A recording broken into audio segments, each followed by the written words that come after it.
Berikan tepuk tangan dulu untuk Tuhan kita. Haleluya. Shalom Elohim. Puji Tuhan. Haleluya. Baik saudara sekalian dan Bapak Ibu saudara yang ada di rumah yang boleh menyaksikan ibadah ini, sama-sama kita akan diberkati oleh Tuhan. Malam ini saya akan berbicara tentang pertempuran rohani atau pertempuran dalam roh. Ya, saya akan mengajak saudara membaca 1 Petrus pasal 5 ayat yang ke-8 dan 9. Sama-sama kita temukan ayat ini dan kita akan memperhatikan. Ini sangat penting sekali. Mengapa penting? Karena saudaraku, tanpa sadar atau disadari, sadar atau tidak sadar bahwa kita ada dalam ranah roh. Ya, manusia itu paling tidak saudara harus pahami, ada manusia jasmani, ada manusia rohnya. Di dalam diri kita ini ada roh Allah, dan roh Allah bergerak, memimpin, memandu kita. Dan hati kita, hidup kita, hati kita menjadi wadah pertempuran. Pertempuran dari dua sisi. Sisi pertama adalah bahwa daging kita ya bisa dipengaruhi oleh dunia ini dengan roh-roh yang ada di dunia. Dan juga yang sisi kedua, roh yang Tuhan tempatkan dalam hidup kita juga menjadi sarana roh Allah untuk menggerakkan kita agar kita menjadi sama seperti yang Tuhan mau. Oleh sebab itu di dalamnya ada pertempuran. Sadar atau tidak sadar, percaya atau tidak percaya, tapi itu berjalan terus siang dan malam, setiap waktu sepanjang masa sampai kita berakhir dari dunia ini. Apa yang disebut pertempuran dalam roh itu ada. Ya, tetapi banyak orang tidak menyadari. Karena tidak menyadari maka tidak bisa mengambil sikap. Tapi orang yang sadar pasti bisa mengambil sikap. Sebab itulah saya sampaikan pada malam hari ini, baik kita yang ada di ruangan ini, rekan-rekan semua hamba-hamba Tuhan, pelayan-pelayan, dan juga anak-anak Tuhan yang boleh menyaksikan tayangan ini. Mari kita baca bersama 1 Petrus pasal 5 ayat yang ke-8 dan 9. Saya membaca ayat yang ke-5, nanti Bapak Ibu Saudaraku ayat yang ke-8, Bapak Ibu Saudara sekalian ayat yang ke-9. 1 Petrus 5 ayat 8. Demikian firman Tuhan. Sadarlah dan berjaga-jagalah, lawanmu si iblis berjalan keliling sama seperti singa yang mengaum-ngaum dan mencari orang yang dapat ditelannya.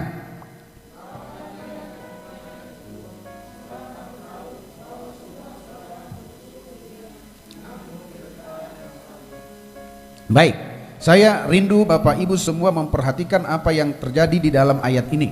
Dikatakan sadarlah dan berjaga-jagalah. Saya akan lihat dari ayat itu dulu. Nah, kenapa hamba Tuhan Petrus dalam ayat yang disampaikan ini berkata sadarlah dan berjaga-jaga? Tidak bisa kita berjaga kalau kita tidak sadar. Tidak bisa kita berjaga-jaga kalau tidak sadar. Kewaspadaan seseorang bisa muncul kalau dia sadar. Kalau kita sadar akan keadaan kita, baru kita bisa ambil sikap. Banyak orang tidak sadar maka dia tidak bisa bersikap. Ya, ini seperti misalnya kita tidak sadar bahwa ada ancaman untuk malam ini rumah kita sedang akan dimasuki oleh penjahat.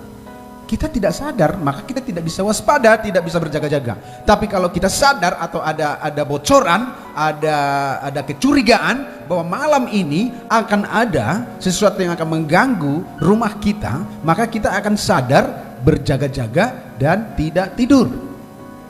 Saudara sekalian, Bapak Ibu yang saya kasih dalam Kristus, ini yang penting dipahami dulu para hamba Tuhan dan umat Tuhan dimanapun berada hari ini. Sadar dulu. Apa yang perlu disadari? Kita punya lawan. Siapa nama lawan kita? Iblis. Kalau dalam kitab Wahyu, iblis ini memang dikatakan dia datang dengan ganasnya karena dia tahu waktunya apa? Sudah singkat, betul. Jadi dia geraknya itu keras, cepat. Ya, dia datang ke seluruh penjuru untuk mencari siapa yang bisa ditelannya. Nah, sayangnya banyak orang Kristen tidak sadar ini. Karena tidak sadarlah maka dia tidak berjaga-jaga. Si iblis ini sudah tua. Di dalam kitab Wahyu dikatakan si setan, si naga, bukan si naga, marga si naga. Naga tua, dia sudah tua. Jadi kalau kita ukur kemampuan manusia dengan setan, ya saya harus mengakui bahwa setan itu lebih kuat daripada manusia, lebih bijak dari manusia, lebih matang dari manusia. Tetapi manusia yang ada roh Tuhan di dalamnya, setan bisa dilumpuhkan. Karena roh yang ada pada kita, kata firman Tuhan apa? Lebih besar dari roh apapun yang ada di dunia ini. Nah, itu dulu. Kalau kita sadar bahwa roh yang ada pada kita lebih besar dari roh yang ada di dunia ini. Apa yang roh yang ada di dunia ini? Ya roh-roh jahat, penghulu-penghulu di udara, penguasa-penguasa di udara. Nanti kita baca itu dalam Efesus pasal 6, bahwa roh-roh yang ada di dunia ini memang berkuasa. Jangan main-main. Itu banyak. Ya, saya bicara roh sekarang.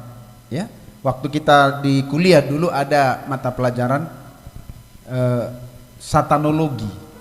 Satanologi berarti dalam topik itu, mata pelajaran itu, mata kuliah itu khusus membahas tentang Satan atau iblis. Nah, di situ kita masih ingat apa sebetulnya gerak kerja dari setan. Pertama yang saya bagikan malam ini, setan tahu bahwa waktunya sudah sangat singkat. Dia datang dengan segala kekuatannya.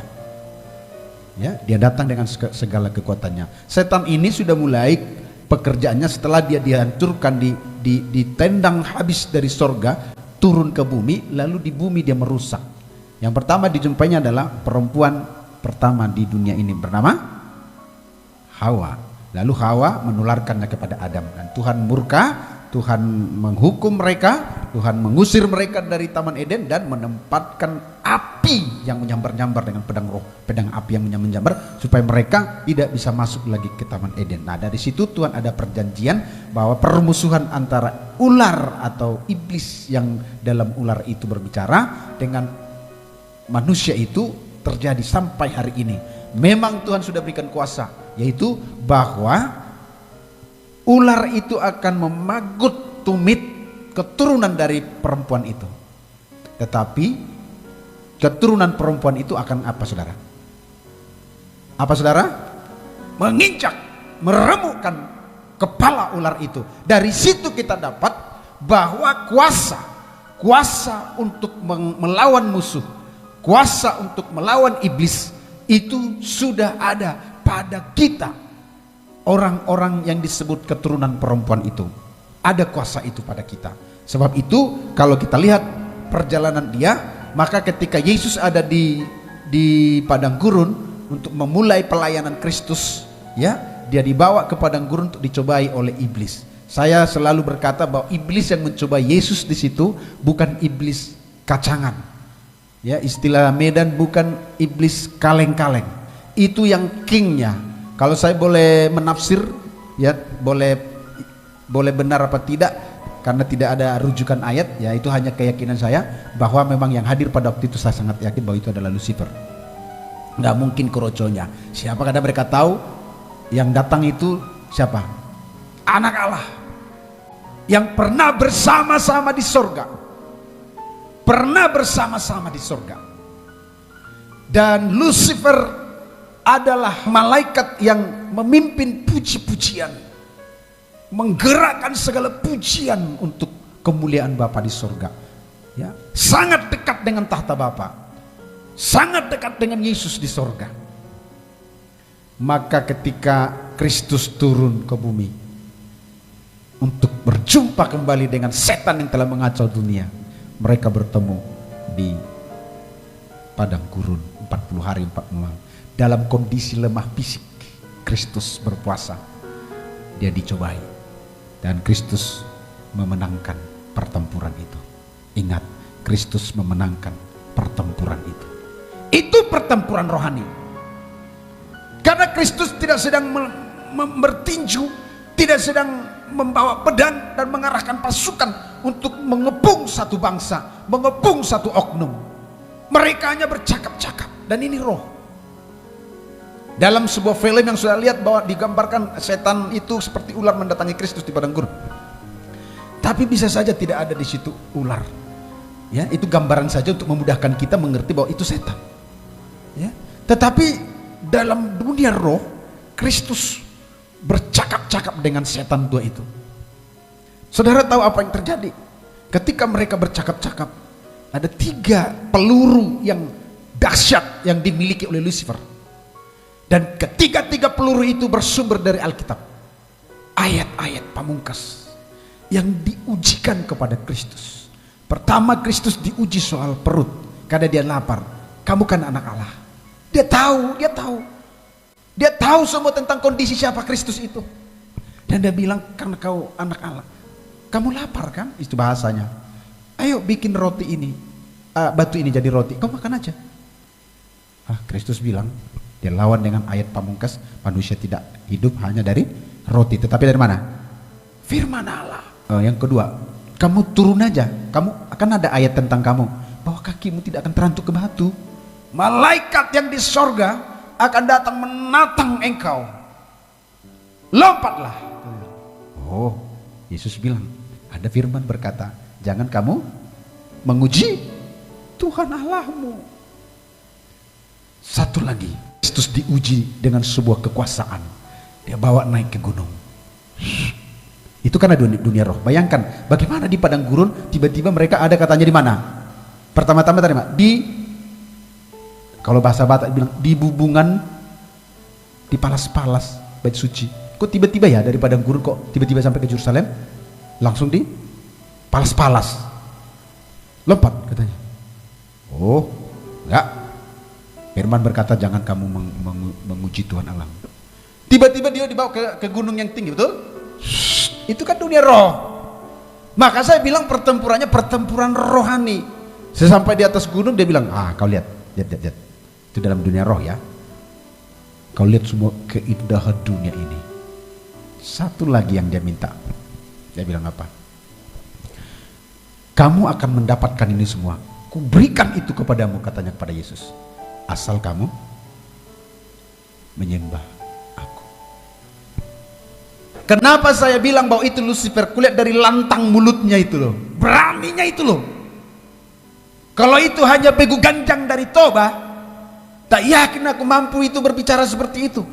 Misalnya nih begu ganjang datang ke mana tuh? Ke Israel bertemu Yesus. Tak yakin saya. Gundurwo dari Jawa juga nggak yakin saya. Itu pasti Lucifer. Penafsiran saya. Saudara percaya atau tidak terserah. Karena lantang mulutnya itu loh. Sampai minta apa? Penyembahan. Karena itu yang dia ambil, yang diinginkan di sorga. Pingin dia menyamai Bapa sorgawi tahta dalam ketinggian itu. Pingin dia merebut. Pingin dia disembah. Kesombongan itu membuat Tuhan murka, dirontokkan. Dan bukan sendiri dia, katanya banyak juga malaikat yang dia bawa, pemberontak-pemberontak di sorga turun ke bumi, dan itulah segala antek-anteknya. Barangkali ini penafsiran saya dalam pelajaran satanologi, barangkali antek-anteknya itulah yang menjadi Gundurwo, yang menjadi Begu Gajang, si Gumoang, apa lagi yang nama-nama hantu lah yang saudara tahu di dunia ini, apa lagi ya, kuntilanak, apalah macam-macam ya saudara ya. Nah, itulah mungkin itu malaikat-malaikat itu yang menurut firman yang akan sebentar saya bacakan, bahwa mereka adalah penguasa-penguasa, pemerintah-pemerintah di udara yang bergentayangan. Nah, kita nggak sadar, banyak orang tak sadar dan tidak pernah bahkan memikirkan dan membicarakan itu, sehingga semuanya seperti tidak ada persiapan apa-apa. Nah saudara, lalu saya lanjutkan. Ketika itu Yesus memenangkan perkara itu. Apa kata Yesus? Ketika dia minta penyembahan, dia bilang ada tertulis. Apa kata Yesus? Masih ingat saudara? Nyahlah engkau. Kamu hanya menyembah pada Tuhan Allahmu. Jangan kau ngambil penyembahan. Nah, ayat belaga ayat. Makanya tadi pagi juga saya diberkati dengan pelayanan hambanya Bapak Tamrin ya. Kalau hanya hafal ayat, setan pun hafal ayat ya. Tapi Pak, saya enggak Pak. Saya hafal pun enggak Pak. Mati lagi kita. Hafal pun tak hafal, sedangkan setan hafal. Makanya tadi malam saya, oh iya juga ya, saya pikir kalau soal pintar 100 ayat sekali khotbah bagaikan korespondensi yang hidup, saya kasih jempol, bagus, itu bukan salah, tapi jangan sampai di situ. Harus ada apa? Rohnya, itu yang ya harus mengalir rohnya ya. Karena soal ayat setan, 3 pamungkas setan itu tak meleset.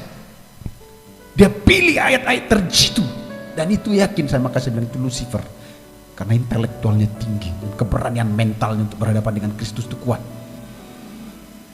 sampai berani-beraninya bilang sembah aku.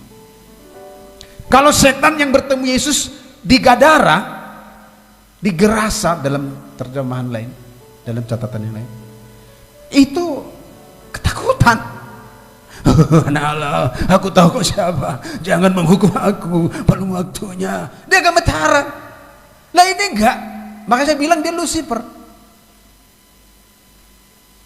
Dia enggak gemetaran, malah dia nantang, minta sembah. Dan Yesus bilang, "Nyah kau." Dan Alkitab, dalam kitab Lukas jelas berkata, iblis katanya hari itu undur dari dia. Tapi ketika dia undur, dia berbalik begitu, dia lihat lagi mukanya sekali lagi, dia pandang pada Yesus. Aku akan datang lagi. Karena Alkitab berkata, dia menunggu waktu yang, sampai hari ini dia menunggu waktu yang tepat. Itulah yang dalam ayat 8 tadi, 1 Petrus 5 ayat 8, sadarlah dan berjaga-jagalah, lawanmu si iblis berjalan keliling sama seperti singa yang mengaum-ngaum dan mencari orang yang dapat ditelannya. Saya bahas ayat ini. Berarti setan tidak perlu ditakuti. Kalau kita di dalam kategori orang yang tidak dapat ditelan. Karena dia hanya mencari orang yang dapat ditelan. Berarti ada dua bagian anak-anak Tuhan. Umat manusia ini ada dua bagian. Ada manusia yang memang bisa ditelan, ada yang memang tidak dapat ditelan. Jadi nggak perlu takut. Karena dia terus berkeliling katanya. Berkeliling, berjalan keliling terus.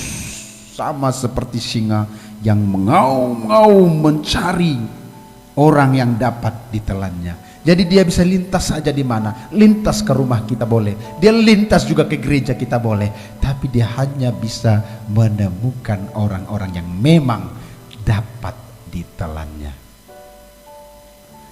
Kalau saya istilahkan gini, di antara kita ini misalnya, tapi ada jubah yang menutupi kita, sehingga matanya tak bisa lihat. Sehingga kita lolos dari pandangannya, dia nggak bisa telan kita. Tapi ada di antara kita yang menurut kitab Wahyu bahwa dia telanjang dan tidak berpakaian. Itu namanya kemuliaan Allah tidak ada pada dia. Nah itu dia makanan empuknya. Dia berjalan berkeliling mencari-cari dia, mengaum-ngaum mencari dia. Nah saya membaca ini tidak gentar kan gini, karena saya lihat ada posisi kita. Kalau kita orang yang memang tidak dapat dimakannya, kita tidak perlu takut. Karena kita dijaga Tuhan, kita berpakaian kemuliaan, berpakaian kekudusan, darah Kristus membalut bungkus kita, kita seperti tersembunyi di balik salib Kristus. Dia nggak bisa ngapa-ngapain kita. Dia jinak sama kita. Satu peristiwa membuktikan bahwa iblis, kalau ini istilahnya singa katanya, pernah singa jinak pada seseorang. Siapa namanya? Daniel. Jinak dia, ya. Karena Daniel disertai oleh roh dewa katanya. Daniel itu penuh dengan kekudusan. Roh Allah menyertai dia, penuh dengan segala keberadaan Allah. Sehingga ketika Daniel dilempar ke gua, katakanlah kalau itu gua singa, katakanlah singa itu iblis, dan kita Daniel, kita bisa saja bersama berada dalam suasana setan. Tapi setan tak bisa ganggu kita, sama seperti Daniel dibalut bungkus oleh darah Yesus Kristus. Kalau Daniel dibalut bungkus oleh kemuliaan Tuhan, sehingga tidur dia. Kalau kita lihat film ya, persis tidaknya kita nggak tahu, tapi ya kalau difilmkan cerita itu, kita lihat Daniel santai saja duduk-duduk di bawah, dan di sekitarnya banyak tulang belulang manusia, sisa-sisa makanan. Sebab singa di situ itu adalah singa peliharaan raja khusus bagi para pemberontak, bagi para pemberontak kerajaan, tahanan-tahanan politik yang memang pantas untuk itulah menjadi makanan daripada singa. Jadi dilempar gitu. Kalau sudah kurang makanan singa, nggak ada lagi, dilihat mana yang kejahatan-kejahatan yang harus dieksekusi, penjahat-penjahat yang sudah waktunya dieksekusi, lempar. Nah kali ini dia dilempar, ingat dia tidak apa-apa. Dan Alkitab berkata, perhatikan baik-baik, setelah raja melihat dia. Dia melihat, masih hidupkah engkau anakku Daniel? Daniel menjawab dari bawah, ya tuanku, ya Bapa, kekallah hidupmu, aku hidup. Dikeluarkanlah dia dari dalam, dan raja memutuskan tuh orang-orang bersiasat yang membuat satu siasat untuk menjebak Daniel, dilemparkan ke dalam. Alkitab mencatat, Alkitab tidak bohong, belum sampai orang itu ke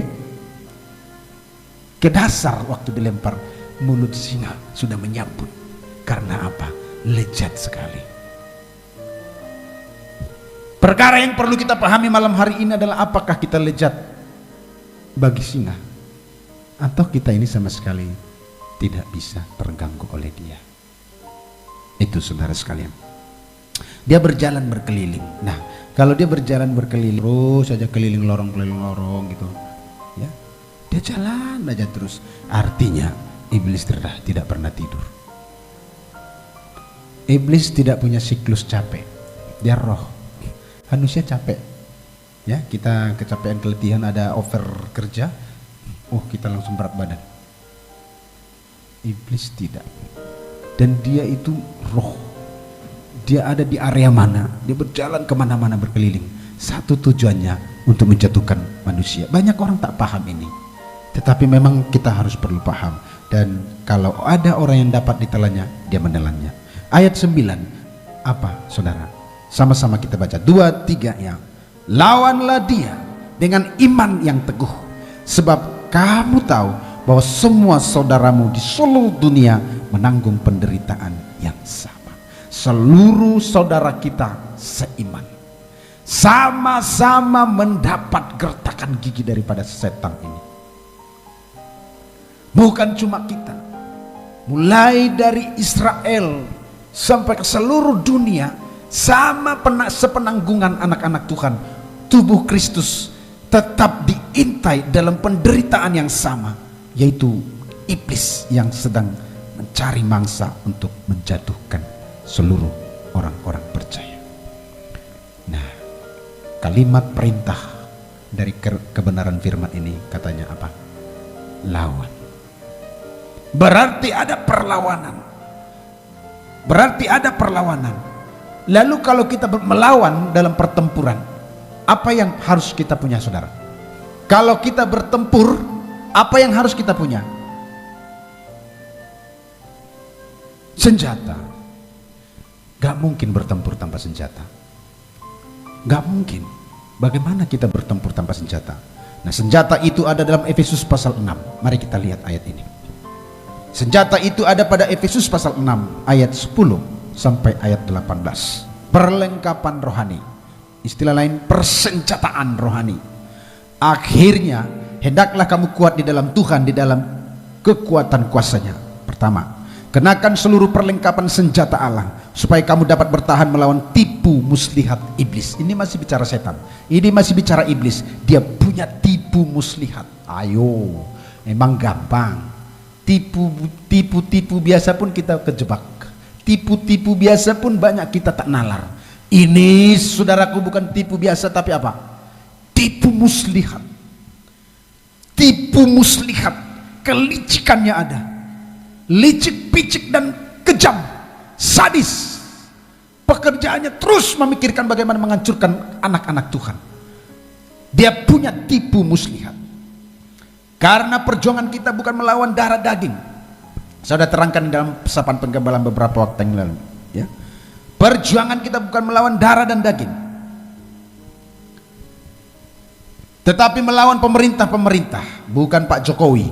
Melawan penguasa-penguasa, bukan raja-raja. Melawan penghulu-penghulu, bukan penghulu-penghulu kampung kita. Penguasa-penguasa, bukan penghulu-penghulu, bukan. Tetapi apa? Penghulu-penghulu dunia yang gelap ini, yaitu melawan roh-roh jahat di udara. Setan itu punya pemerintahan dan terorganisir, saling tahu, karena dipimpin oleh Lucifer. Ada pemimpinnya, ada dunia roh, ada dunia roh. Ya, dia bergerak Dan dia punya tipu muslihat, sanggup mengambil segala cara, dan itu licin sekali. Kalau kita tidak dalam bungkus Tuhan, kemuliaan Allah, kita nggak lama memang roboh. Dan kita lihat sudah banyak yang roboh. Dan perjuangan kita bukan perjuangan yang singkat, tapi perjuangan seumur hidup. Seumur hidup, sejak kita menerima Yesus sampai nanti matinya, itu perjuangan kita. Karena itulah iblis berkata, aku akan datang lagi. Dia berkata, dia mencari tempat waktu yang tepat. Nah, kalau saudara 5 tahun hebat, jangan bangga. 10 tahun hebat, kayaknya saudara tidak goyah, jangan bangga. Sebab banyak juga orang yang jatuh pada ujung-ujung hidupnya. Bahkan raja-raja di Israel pun kita lihat berganti pasang surut. Kita salut membaca cerita-cerita di Tawarik, 1 Tawarik, 2 Tawarik, 1 Raja-Raja, 2 Raja, 1 Samuel, 2 Samuel. Kita lihat, luar biasa, luar biasa. Tiba-tiba akhir hidupnya hancur. Raja Asa yang hebat. Nah, kemarin Ibu Gembala sampaikan ya, beberapa waktu yang lalu. Wah, kenanya di sini. Josafat hebat. Kenanya di sini. Perjuangan kita seumur hidup, dan kita memohon kemurahan Tuhan. Darah Yesus Kristus membasuh kita. Bersiap-siap, berjaga-jaga.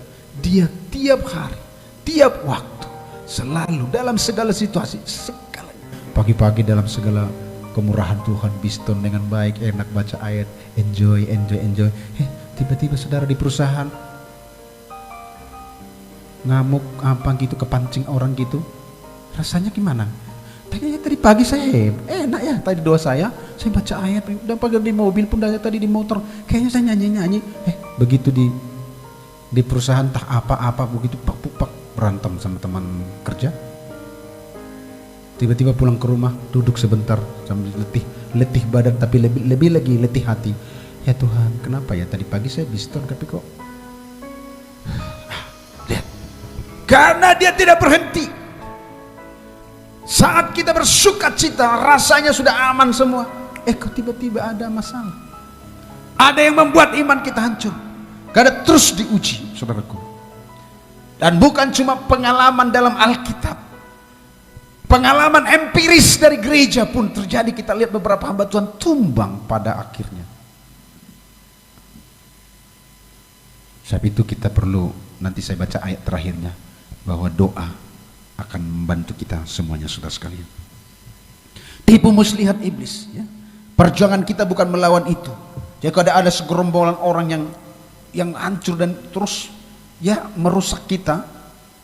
Ini penting saya sampaikan contoh, misalnya ada seseorang yang degil betul ya, degil betul, kayaknya dia merusak kita. Saya dapat rahasia.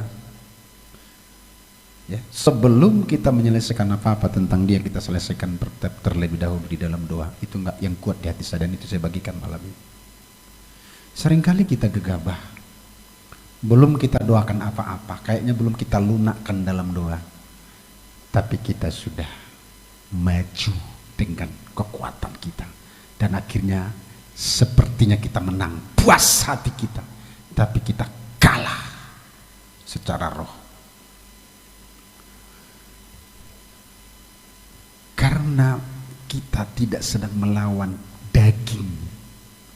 Contoh ini, ada orang memaki-maki kita. Kita harus lihat bahwa bukan orang itu yang kita musuhi, tetapi ada yang menunggangi. Maka saya dapat pengertian, ketika kita mau menyelesaikan sesuatu dengan seseorang, hendaklah kita berperang terlebih dahulu di dalam doa. Doa yang hidup, doa yang berapi-api, doa yang sungguh-sungguh. Dan kesalahan anak-anak Tuhan termasuk hamba Tuhan, apabila maju melakukan sepertinya dalam nama Yesus, tapi belum dilunakkan dalam doa, belum didahului dengan doa peperangan, belum yakin dia, belum dijejaki, belum dipeta di dalam doa, dan akhirnya memang hancur. Orang yang kita semperi juga tidak bertobat, malah hancur, tapi kita pun hancur juga.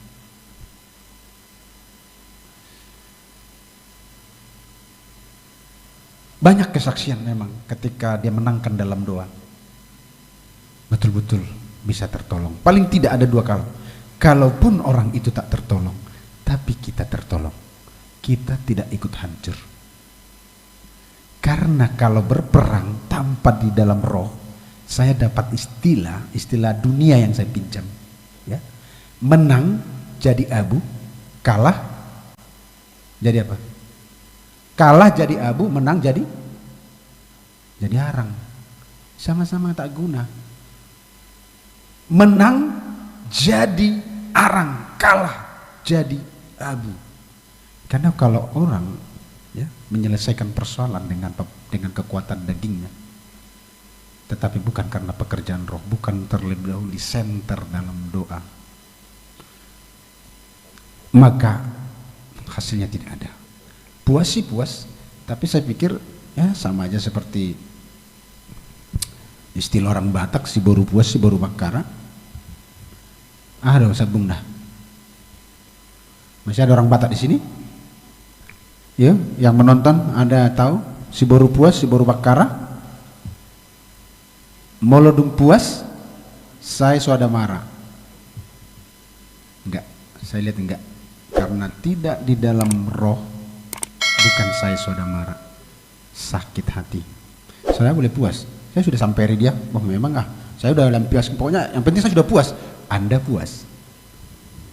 Yang kita sampai itu menahan sakit, pulang dalam kebencian dengan hati yang pecah. Saya lihat perlu ada center roh doa terlebih dahulu, sebab kita tidak sedang melawan daging, tetapi melawan apa? Roh yang menungganginya, roh yang menungganginya, ya saudaraku. Jadi ada melawan roh-roh jahat di udara, jahat dia jahat terus memikirkan bagaimana menghancurkan kita. Jujur saja, ya. Andai kata kita bisa sharing, kita bisa menyampaikan kok banyak, ya. Kok saya tak henti-hentinya kayaknya ya. Tapi saya lihat, ya, Tuhan itu baik. Tuhan kasih rahasianya. Jangan gegabah menyelesaikan persoalan secara fisik sebelum saudara selesaikan secara rohani dalam doa, menangisi, menggubulinya, supaya apa? Pertama hasilnya orang yang kita sampai bisa kembali bertobat, atau dia tidak bertobat tapi kita tidak hancur. Bisa hancur loh kita. Kemarahan yang membabi buta bisa membuat hancur kita. Dia hancur, kita hancur. Dia jadi abu, kita jadi arang. Sama-sama tak guna. Saudara, ini luar biasa berkat Tuhan ini. Jadi saya pesan bagi kita semuanya, jangan pernah sejak hari ini, jangan pernah meladeni apalagi menyelesaikan persoalan sebelum saudara lunakkan, menangkan dalam doa. Katakan amin saudara. Sebelum menang dalam doa, jangan berangkat berperang. Biasakan itu saudaraku. Kita biasakan yang seperti itu. Sebab itu ayat 13, ambillah seluruh perlengkapan senjata Allah. Ini saya tidak akan bahas, hanya baca, karena beberapa waktu yang lalu ada video saya, saudara berbaca itu, boleh dengar itu. Ambil seluruh perlengkapan senjata Allah supaya kamu dapat mengadakan perlawanan. Kalau tanpa senjata tak mungkin bisa mengadakan perlawanan pada hari yang jahat itu, dan tetap berdiri sesudah kamu menyelesaikan peperangan itu, ya. Jadi berdirilah tegak, berikat pinggangan kebenaran, saya nggak bahas ulang, dan berbaju jirakan keadilan, saya nggak bahas ulang. Kakimu berkasutkan kerelaan untuk memberitakan Injil damai sejahtera. Dalam segala keadaan pergunakan perisai iman, sebab dengan perisai itu kamu akan dapat memadamkan semua panah api dari si jahat. Lihat, api panah si jahat padam. Dan terimalah ketopong keselamatan dan pedang roh, yaitu firman Allah. Dalam segala doa dan permohonan berdoalah. Saya akan bahas ayat 18. Dalam segala doa dan permohonan berdoalah setiap waktu di dalam roh, dan berjaga-jagalah dalam doamu itu dengan permohonan yang tak putus-putusnya untuk segala orang kudus. Wow, saya berhenti di ayat 18. Saya ingin ini yang akan kita bahas saudaraku, ya. Ini yang akan saudara dapatkan, ya. Kegerakan roh doa, ya. Kegerakan roh doa. Saya lihat kalau kegerakan roh doa itu mati, maka janganlah cerita soal peperangan apapun, pasti mati. Karena apa saudaraku? Sebab ya bukan soal mampu berkhotbah. Saya juga tadi waktu doa, saya kebetulan sore tadi doa di atas ya, di lantai 2 saya doa. Jadi saya tergerak begini, saudaraku. Bukan soal firman lagi sekarang. Di mana-mana firman berseliweran sekarang. Percaya nggak? Buka aja sekarang YouTube-mu. Paling tidak ada 10 orang sedang khotbah mungkin sekarang. Baik itu sedang khotbah langsung, atau yang sedang siaran ulang, siaran tunda, atau yang sedang dibagikan teman. Wow, limpah. Tapi saya mau tanya, siapa yang doa? Siapa yang ada di dapur doa? Sebab peperangan ini, ya, saya lihat paling akhir dari semua senjata-senjata tadi, imankah, firmankah, baju jirah keadilan, kebenaran dan lain. Paling akhir di ayat 18 dikatakan berdoa setiap waktu. Jadi senjata yang terakhir ini adalah doa, puncaknya adalah doa. Nah, saya jadi tersentuh dengan ayat ini. Ya Tuhan, jadi kalau gereja kita lemah dalam doa, adalah pasti kita akan menjadi bulan-bulanan dari setan. Memang ini satu kesatuan, tidak bisa dipisahkan. Dan kalau ada yang berdoa, itu yang mahal sekarang. Itu yang mahal sekarang. Dan yang mahal ini yang mau kita ambil, katakan amin saudara. Ayo, peperangan roh itu di situ. Makanya nih ya, anak-anak kami nggak pernah berdoa, misalnya anak-anak remaja nggak berdoa, ya sudahlah, nggak akan jadi apa. Bapak-bapak nggak doa, ya sudahlah. Gembala ini tak doa, ya sudahlah, selesai. Soal baca firman, saya hubungkan dengan kalimat saya yang tadi. Iblis lihai, bahkan jenius dalam memilih 3 ayat pamungkas untuk bertemu sang juru selamat yang hebat itu. Tapi iblis tak bisa apa? Apa yang iblis gak lakukan? Berdoa. Iblis gak doa kepada Bapa, yang gak ada doa. Mencuplik firman dia bisa. Bahkan bukankah penyesatan juga bersumber dari firman? Firman yang tidak dibukakan sehingga sesat. Lihatlah semua penyesat itu, pakai apa dia? Pakai firman dong. Pengikutnya ini firman juga yang dibawa. Ada satu gereja yang sedang bergerak di Indonesia. Gak tahu apa Bapak Ibu sudah dapat itu. Pakai firman, tapi sesat. Nah anehnya banyak pengikutnya. Alkitab juga dipakai. Nah sekarang bukan lagi sekedar kita bisa mendengar firman atau menyampai firman.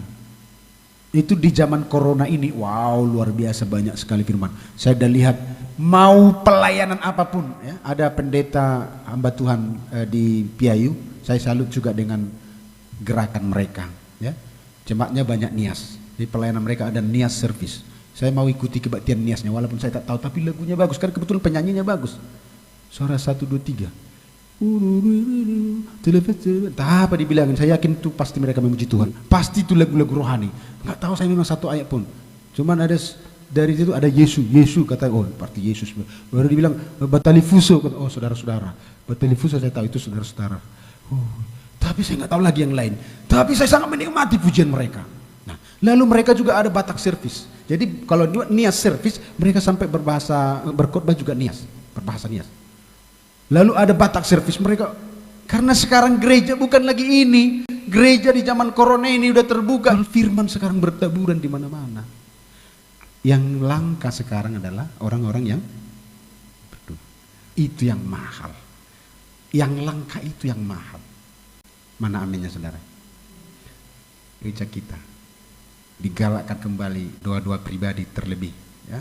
Maka akan kita lihat puncak dari peperangan rohani itu. Apa sih peperangan rohani? Saya lihat dapurnya di sini, areanya di dalam doa. Di dalam doa lah dimenangkan semuanya. Peperangan rohani apa? Kita berdiri gitu, pergi ke depan rumah, depan gereja gitu, ngapain gitu? Teriak apa? Enggak. Di dalam doa. Makanya kalau saya lihat, ya ini pengertian saya sekarang, kalau doa saya kurang, doa saudara kurang, peperangan rohani sudah enggak berjalan. Maka kedagingan semua, ya dikit-dikit hancur, dikit-dikit tumbang, ya dikit-dikit lemah, dikit-dikit marah, dikit-dikit kedagingan, karena dimenangkan dalam doa. Nah, hendaklah para pembicara seperti ini adalah puncak dari apa yang telah dibangun di dalam berbicara 1 jam, ya minimal doanya 3 jam untuk itu, sehingga ada kuasa yang disampaikan, bukan lagi pikiran atau hikmat yang meyakinkan, tetapi roh Allah, keyakinan akan roh Allah yang bekerja. Nah, puncaknya di sini, saya tidak akan berpanjang. Doa dan permohonan setiap waktu berarti all the time, continue, dia terus berdoa dan berjaga-jaga, tetapi di dalam roh.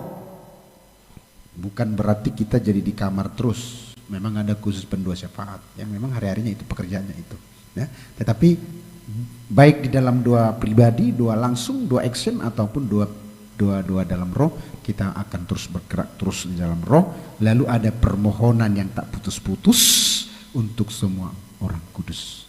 Apa artinya itu? Saling mendoakan, karena ayat ini bukan pada satu orang, tetapi kepada jemaat. Berarti secara jemaat itu jangan berhenti berdoa. Nah, ini saya garis bawahi ya sebelum saya tutup renungan ini, bahwa kita wajib hukumnya saling berdoa. Mana aminnya? Nah, kita jangan bohong, jangan munafik. Tapi saya sampaikan malam ini, wajib hukumnya saling mendoakan. Dan kalau boleh, doa spesifik. Kalau itu gereja lokal yang tidak terlalu besar seperti kita, masih bisa berdoa spesifik. Boleh? Apa itu doa spesifik? Aku bisa menyebut misalnya Ibu Manase, ada nama itu. Bukan cuma, kalau doa ini gampang mah, Tuhan berkati semua jemaat MUKIP di keluarga Allah. Haleluya. Itu sudah doa. Tapi doa yang saya maksud ini, doa cinta, kasih di antara kita.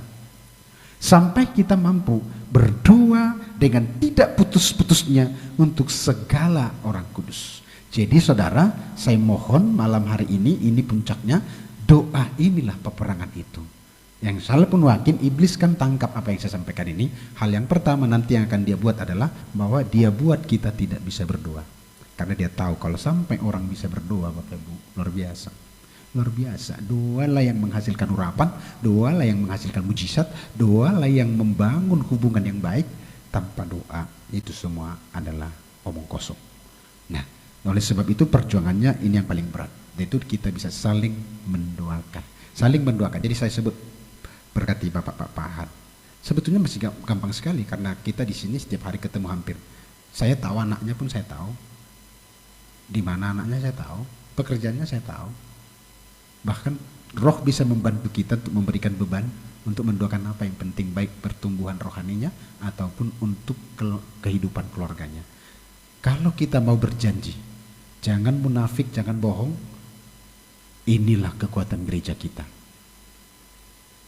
Bukan doa umum, bukan doa korporat, tapi doa spesifik. Karena kita belum terlalu banyak. Nah, orang yang terbiasa nanti berdoa begitu, jadi kita saling mendoakan. Berdoa dengan tidak putus-putusnya. Masih bisa? Masih bisa kok. Saya hanya lihat wajah, saya bisa kok tahu doanya. Ini anaknya saya tahu langsung semua, saya tahu kok. Ini saya tahu anaknya, saya tahu Pak Selsi seperti apa, saya tahu bapaknya di Medan, saya tahu semua. Gampang, masih didoakan semua, masih ada di sini. Tak putus-putusnya. Kalau aku doakan itu, saudara doakan Pak Gembala doakan ini doakan ini. Katanya satu persatu. Lihat, aku yakin Tuhan tidak bohong. Itulah kegerakan itu. Disitulah ada kebangunan itu. Kalau hanya sampaikan firman tanpa roh doanya tidak ada, saya yakin itu tidak akan mengubahkan orang lain. Orang bisa manggut-manggut, ya betul, yes, mantap, tapi dia tidak akan mengalami perubahan. Sebelum kita masuk ke dalam peperangan yang secara fisik kelihatannya, tetapi dahuluilah dalam peperangan roh. Peperangan roh yang dimaksud adalah doa, baik itu dalam doa secara langsung di kamar atau di mana, atau doa dalam roh. Ada orang bisa bercakap-cakap dalam hati gini, dia seperti membaca mantra, dia fokus. Tapi dia sedang mengucap, dia sedang berhubungan dengan Bapa Surgawi. Dia mengatakan sesuatu, dia terus berkomit. Dan ini sangat membantu kita untuk fokus. Karena dia tidak akan ngelantur kemana-mana. Boleh katakan amin, saudaraku? Yuk, para pelayan Tuhan yang hadir malam ini bersama kami, kita bangun roh doa, pasukan doa.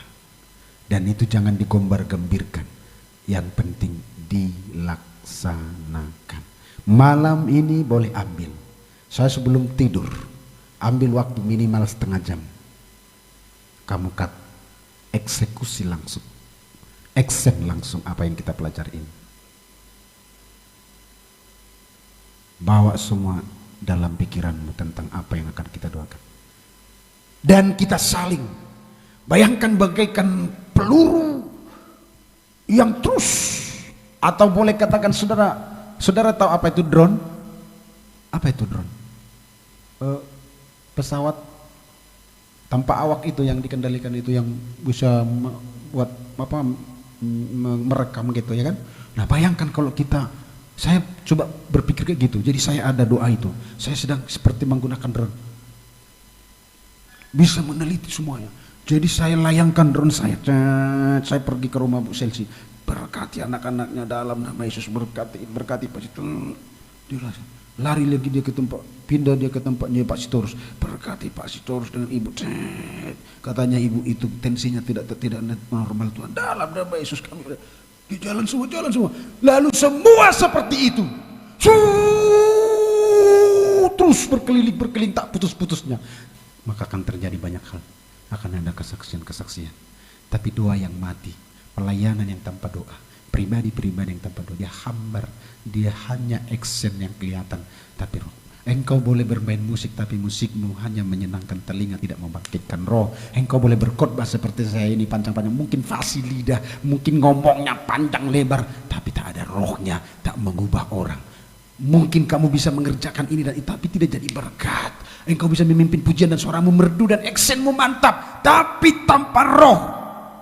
Karena tidak dahului dengan doa. Bayangin kalau ada 4, 5, 6 lagu yang kamu bawa, kamu tumpang tiap hari. Tuhan, hari Minggu ini pujian sudah saya pilih, urapi setiap kata-kata dari pujian ini dalam nama Yesus. Tiap hari kamu doakan seperti itu. Lalu para singer juga berdoa begitu, lalu gembala juga dan yang lain. Tuhan berkati hari Minggu kami akan berdoa. Kami lihat di warta jemaat, Bapak ini akan dan ini ibu ini akan melayani. Aku berdoa supaya gerak-gerak mereka di depan luar biasa.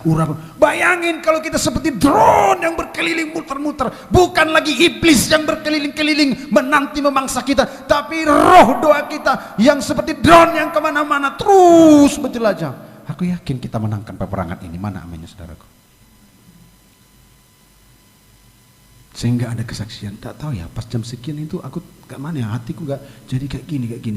Padahal tadinya aku begini, akan ada kesaksian-kesaksian. Karena aku yakin doa itu hidup dan itu Allah yang menyertainya. Kita telisik semuanya. Katakan amin saudaraku. Drone saya bisa masuk ke dapur 12 ujung, masuk sedikit ke sini lalu kelihatan ada kebunnya Bu Tasoid. Berkati Tuhan. Berkati, sedang saya lihat di Facebook Tuhan sedang dibuat banjaran-banjaran. Apa itu mana nama Tuhan? Jangan cuma hasilnya bagus-bagus Tuhan, tapi harganya juga atur Tuhan. Contoh begitu. Apa enggak mantap? Kan kelihatan dari perpuluhannya naik apa tidak. Itu kelihatan loh. Oh, kan gitu kan? Tarik lagi, mau lintas, ada rupanya kebun Pak Pardi di sini. Tuhan tolong kebun Pak Pardi, tapi kayaknya kurang diurus Tuhan. Gitu kan? Gitu. Kemana-mana dia gitu. Sampai ke Ibu Opung Lubis. Tuhan berkati banyak. Kayaknya kekurangan apa ini? Tolong berkati karyawan-karyawan yang kerja. Bayangin kalau itu terus bekerja, bergerak-gerak kemana-mana. Bukan lagi iblis yang mengaum-ngaum berkeliling, tetapi doa kita yang berkeliling satu dengan yang lain. Inilah pertempuran rohani yang saya sebut dalam khotbah ini.